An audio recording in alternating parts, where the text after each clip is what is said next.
Bien, el tema que vamos a ver hoy es justamente la paradoja de la omnipotencia. Recuerden que estábamos hablando que desde la teología natural vamos a establecer primero si existe o no existe un ser máximo o un ser supremo o al que llamamos Dios, ¿verdad? Se recuerdan que mencionábamos que si este ser existe, pues debe tener unas cualidades ontológicas específicas. Ya las mencionábamos, las tres principales de ellas, la clase anterior, ¿verdad? Que es omnipotente, omnisciente y perfecto. Y que hoy justamente nos vamos a centrar en la parte de la omnipotencia. Pero para ello les quiero presentar un video donde se define qué es la omnipotencia. Siendo X el conjunto de todo lo lógicamente posible, o de todos los estados de cosas lógicamente posibles, llamaría omnipotente a un ser tal que, si quisiera hacer o actualizar algo de X, podría hacerlo. ¡Ale! Ya lo tenéis, ansiosos. Esto lo podéis complementar con lo que dice Dante a continuación. De acuerdo con el teísmo clásico, en el enfoque tomista, que es el que yo suscribo, por omnipotencia entendemos lo siguiente. Se dice que un ser es omnipotente en cuanto tiene en sí la plenitud y totalidad del poder. Bien, después de este video pues ya nos queda un poquito claro. Si todavía hay dudas, el término omnipotencia quiere referirse a que todo lo que puede hacerse, ese ser que es omnipotente puede en efecto hacerlo. Entonces establecemos, así como lo decíamos en la clase anterior, que Dios puede hacer todo. Y aquí viene el gran dilema o la gran problemática que va a presentar la paradoja de la omnipotencia y que tiene que ver en relación entre la lógica o las estructuras de la lógica formal que estamos conociendo y esta cuestión de la omnipotencia de Dios. Y para ello también quiero presentarles un video donde se explica en términos generales qué es la paradoja de la omnipotencia. Veámoslo y luego yo también hago una pequeña reflexión de ello. ¿Qué es la paradoja de la omnipotencia? Es una familia de formulaciones paradójicas que cuestionan la posibilidad de que exista un ser omnipotente. Como normalmente la omnipotencia es una de las características que se ascriben a Dios, si demostramos que la omnipotencia es un concepto autocontradictorio, pues entonces Dios, por extensión, como ser omnipotente, no puede existir. Esta paradoja tiene 1000 formas. La más clásica la formuló Cajal en el podcast anterior. ¿Puede un ser omnipotente crear una roca que ni siquiera él mismo pueda levantar? ¿Por qué es esto paradójico? Porque respondas como respondas, la omnipotencia de Dios queda comprometida. Si no puede crear esa piedra, entonces no es omnipotente, porque hay una cosa que no puede hacer, crear esa piedra. Y si puede crearla, tampoco es omnipotente, porque existe algo que no podrá hacer, levantarla. De un modo u otro hay algo que Dios no puede hacer. Ergo, si la omnipotencia es esencial al concepto de Dios, Dios no existe, porque un ser omnipotente no puede existir. Las posibilidades de formulación de la paradoja son virtualmente infinitas. Por ejemplo, está la forma que dice Dani. Si Dios es omnipotente, ¿podría hacer un chili tan picante que él no se pudiera comer? Otra sería, si Dios es omnipotente, ¿podría crear un acertijo tan difícil que él no supiera resolver? Hasta Homer Simpson se inventó la suya propia. Could Jesus microwave a burrito so hot that he himself could not eat it? ¿Podría Dios hacer un Pikachu tan poderoso que no pudiera soportar su impactrueno? ¿Por qué un Pikachu? No sé, es un animal que me gusta y que mola un montón. ¿Vale? Vosotros mismos inventaos vuestra paradoja de la omnipotencia particular. Lo que tienen en común todas ellas es que, de un modo u otro, más o menos imaginativamente, ponen en cuestión que la omnipotencia sea un atributo lógicamente posible. Pues respondas como respondas, habrá algo que el ser omnipotente no podrá hacer, ergo no será omnipotente.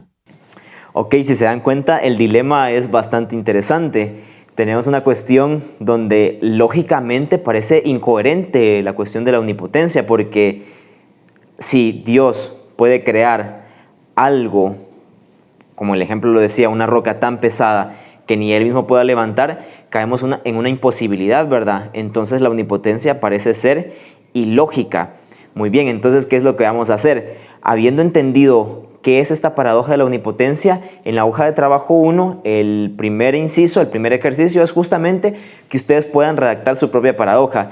Pueden ser muy creativos con ella, o sea, como ya decía en el video, ¿verdad? La paradoja tiene múltiples formas de ser y ustedes pueden crear su propia paradoja. Como en el video habían varios ejemplos.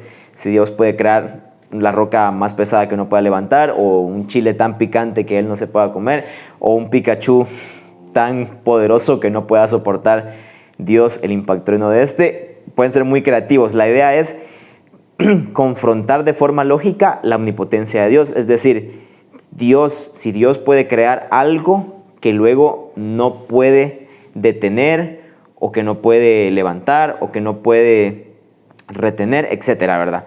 Entonces ese va a ser nuestro primer ejercicio. Damos un pequeño tiempo para hacerlo.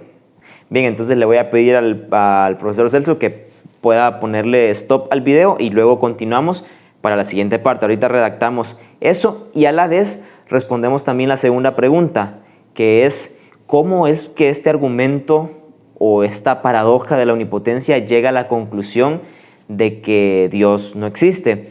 Que ahí en el video lo explica, pero también ustedes pónganse a pensar un poquito. O sea, ¿cómo es que al final, al desestructurar la cuestión de la omnipotencia, llega a la conclusión de que en efecto no existe Dios? Entonces tratemos de responder esa, ponemos pausa al video y luego vamos a pasar a una explicación más y resolvemos el último ejercicio. Bien, entonces ahorita que ya finalizaron el ejercicio 1 y 2, les voy a presentar un video donde viene la contraparte, ¿verdad? El argumento que va a hacer Santo Tomás de Aquino para desestructurar estas paradojas de la omnipotencia. Veamos un pequeño video donde se explica y luego yo también hago una breve reflexión en torno a ello. La paradoja de la omnipotencia pregunta si Dios, siendo omnipotente, podría hacer una piedra tan pesada que él no pudiera levantar. Tomás de Aquino respondería que no, que Dios no podría hacer esa piedra, pero que eso no niega su omnipotencia. ¿Por qué? Porque la omnipotencia no implica poder hacer lo lógicamente imposible, es decir, lo que incluye contradicción, ya que lo contradictorio, como un círculo cuadrado, no cae dentro de lo que puede ser hecho en sentido absoluto. Y con esto se disolvería la paradoja, porque lo que la paradoja estaría pidiendo es, en sí, una imposibilidad lógica. La segunda objeción insiste en este punto, ya lo veréis. Hay algo en lo que quizás no insistí lo suficiente y es que Tomás de Aquino, siguiendo a Aristóteles, distingue entre dos sentidos de la palabra posible. Por un lado, una cosa puede ser posible o imposible por relación a una potencia determinada, como cuando decimos esto es imposible para el ser humano, por relación a la potencia humana. Esto sería lo posible en sentido relativo. Pero en segundo lugar, una cosa puede ser posible o imposible en sentido absoluto. Lo posible o imposible en absoluto depende de la relación entre sus términos. Posible es aquello cuyo predicado no repugna al sujeto, que un círculo sea rojo. Imposible es aquello cuyo predicado repugna al sujeto, que un círculo sea cuadrado. Es a este segundo sentido de la palabra posible, por tanto, al que Tomás refiere la omnipotencia. Un ser es omnipotente si puede hacer todo lo absolutamente posible, es decir, lo lógicamente posible. Un ser que precisamente por falta de poder, de potencia, no pudiera, aunque quisiera, hacer muchas cosas que en sí y absolutamente hablando son posibles, pues no sería omnipotente. Se cuestiona sobre la relación entre Dios y la lógica. Se dice: bueno, pero si Dios no puede hacer lo que es ilógico, entonces ¿la lógica es algo que restringe a Dios? ¿Es algo que condiciona a Dios? La respuesta a esa objeción es la siguiente. Se está partiendo del supuesto de que se puede, por un lado, poner a la lógica y por otro lado a Dios, y a la lógica como una instancia externa a Dios que lo encasillaría. Pero esa comprensión es errada. Vayamos a la esencia de las cosas. ¿Qué es Dios? Dios, por definición, es el ser subsistente, aquel que tiene en sí mismo la plenitud del ser, que es de un modo tal que tiene autosuficiencia ontológica. Pues bien, ¿qué es la lógica? La lógica es de por sí correspondiente directamente con el ser. Pensemos, por ejemplo, en el principio de identidad. A es A, es decir, lo que es lo que es. O el principio de no contradicción. Una cosa no puede ser y no ser al mismo tiempo y bajo el mismo aspecto. En consecuencia, queda claro que la lógica no es algo externo al ser, Pero si Dios mismo es el ser en esencia, el ser subsistente, el ser en plenitud, resulta que la lógica va a ser algo que está en unificación con Él y no algo externo que lo esté como restringiendo.